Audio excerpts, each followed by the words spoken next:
Part 1 Extended. I dropped by just to say hello, but she said, "Why don't you stay a little longer?" The clock on her wall ticked softly, the sound oddly intimate in the quiet that followed her laughter. I noticed small things then, the way her lamp cast a warm glow that softened the edges of the room, the faint scratch on the coffee table she absent-mindedly traced with her finger, the slow, steady rise and fall of her breathing against my shoulder. "This feels familiar," I said, breaking the silence. She tilted her head slightly, cheek pressing more firmly into me. "Good familiar or dangerous familiar?" I huffed a quiet laugh. "Both." She smiled without lifting her head. "That tracks." We sat like that for a while, not talking, not rushing. Her fingers toyed with the seam of my sleeve, not consciously, like her body had made a decision before her mind caught up. Each small movement sent a ripple through me, nothing explosive, just a steady awareness that I was exactly where I shouldn't be if I wanted to keep pretending I didn't care. "I used to imagine moments like this," she said suddenly. "Moments where someone drops by unannounced." I teased gently. "No," she said, lifting her head now to look at me. "Moments where someone stays." The word lingered. I looked away first, jaw tightening. "I'm not great at staying." "I know." She didn't sound bitter. Just honest. "You always leave before things get complicated. Or before I mess them up." She studied my face, like she was piecing together something fragile. "Did anyone ever tell you that leaving can mess things up too?" I met her gaze then. There was no accusation there, only concern, maybe even hope. That made it worse. Hope always did. "I don't want to hurt you," I said quietly. Her voice softened. "You're already here." That landed heavier than she probably intended. I shifted slightly, turning toward her fully now. Our knees brushed again, closer this time. The space between us felt charged, like it was holding its breath. "You ever notice," she said, "how people think distance keeps them safe? But all it really does is make everything colder." I nodded slowly. "I've lived there." She smiled sadly. "Yeah, I figured." She stood then, breaking the moment just enough to let the tension breathe. "More tea?" she asked. "Sure," I said, though what I really wanted was for her to sit back down. From the couch, I watched her move around the kitchen, comfortable, unguarded. She leaned against the counter while waiting for the kettle, glancing over at me like she was checking whether I was still there. "I won't disappear in the next 2 minutes," I said. She rolled her eyes but smiled. "Good. Because I hate pretending I don't care when someone leaves." She handed me the mug, her fingers brushing mine for a fraction of a second too long. Electricity sparked, subtle, but undeniable. We sat again, closer than before. This time, our shoulders touched without apology. "Why tonight?" she asked softly. I stared into my tea, watching the steam curl upward. "I don't know. I think I got tired of missing things." "Like what?" "Like this," I admitted. "Quiet moments. Real ones. Not everything has to be loud to matter." She exhaled, a sound that felt like relief. "I wish you'd said that earlier." "I know." She leaned back, studying the ceiling. "I used to wait for you," she said, casual but careful. "Every time my phone buzzed, I hoped it was you changing your mind." Guilt tightened my chest. "I didn't know." She glanced at me. "You did. Just didn't want to." "Fair." I set my mug down. "I'm trying now." Her eyes searched mine, cautious. "Trying how?" "By not running. By sitting here, even though it scares me." She smiled, softer this time. "Good start." The rain began then, light at first, tapping against the windows. The city outside blurred, the world shrinking to this room, this couch, this moment suspended between what was and what could be. "I like the rain," she said. "Makes it feel like the rest of the world is on mute." "Yeah," I agreed. "Like we get a pause." She turned toward me again, closer than before. Her knee rested against mine now, deliberate. "You don't have to leave just because it's late."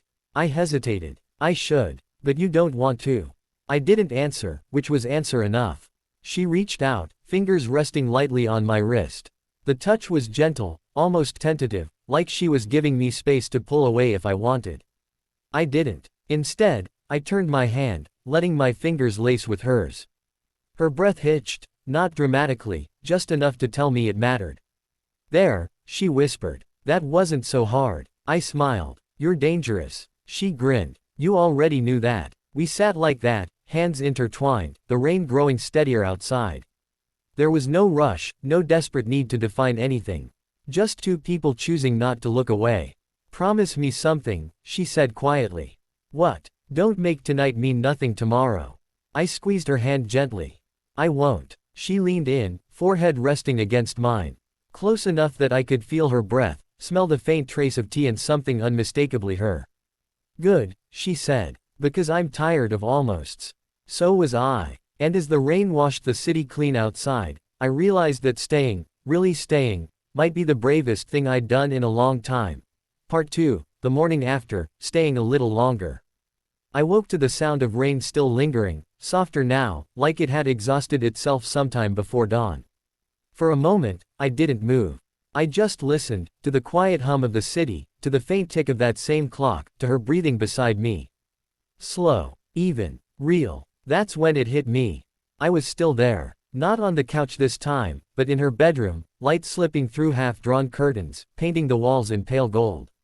I lay on my back, one arm bent behind my head, the other resting where it had apparently decided to stay, around her. She was curled against me, hair a soft mess, face relaxed in sleep. No defenses. No carefully chosen words. Just her. Last night rushed back in fragments, talking until our voices dropped, laughter mixing with honesty, the way time had dissolved without either of us noticing. How staying a little longer had turned into staying at all. I swallowed, suddenly aware of the weight of the moment pressing down on my chest. Careful, I thought. This is where you usually run. She stirred, shifting slightly, her hand brushing my chest. Her eyes fluttered open, unfocused at first, then finding me. Oh, she murmured, voice thick with sleep. You're still here. There it was. That quiet question hiding inside the statement. Yeah, I said softly. I am. A small smile curved her lips, relieved, unguarded. Good. She didn't move away. That mattered more than anything. We lay there for a while, neither of us rushing to fill the silence. Morning felt fragile, like a glass thing that could shatter if handled wrong. Eventually, she propped herself up on one elbow, studying me. You okay? I nodded. Yeah, just thinking. Dangerous hobby, she teased gently. For me, definitely. She smiled, then sobered. Are you regretting it? The question was calm, but her eyes were careful. Braced. I sat up slightly so I could see her better. No, I'm just not used to waking up somewhere and not wanting to escape. That earned a quiet laugh. Low bar. Hey, I said, smiling despite myself. It's progress. She reached out, tracing a line on my arm absent-mindedly. I didn't expect you to stay, she admitted. Not really. No. Why did you? The easy answer would have been because it felt right. The honest one took longer. Because I'm tired of being the guy who leaves before anything can start, I said.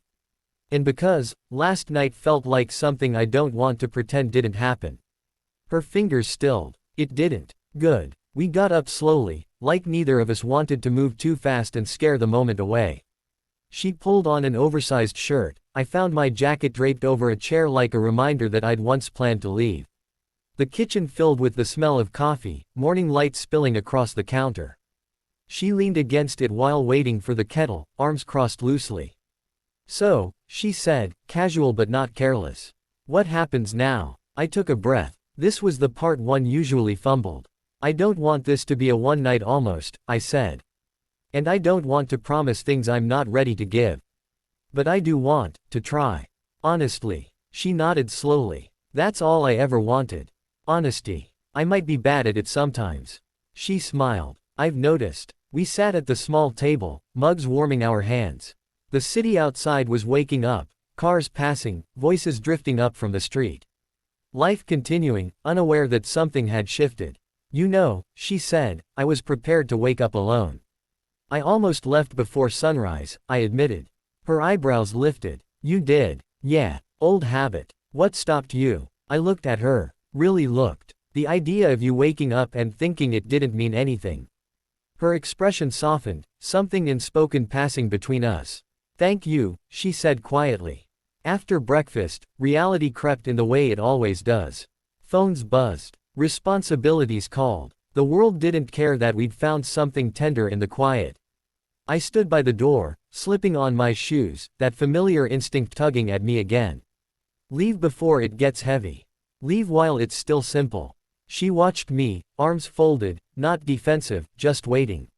I'm not disappearing, I said, sensing it. She smiled, but there was caution there now. I know. Just, don't make me guess. I won't, I promised. And this time, I meant it. At the door, I hesitated, then leaned in and pressed a gentle kiss to her forehead. Not dramatic. Not rushed. Just real. Text me, she said. I will. Outside, the rain had finally stopped. The streets gleamed, washed clean, like the city had been given a second chance. As I walked to my car, something unfamiliar settled in my chest, not fear, not urgency. Hope. The kind that doesn't demand anything. The kind that waits. And for once, I didn't feel like running from it.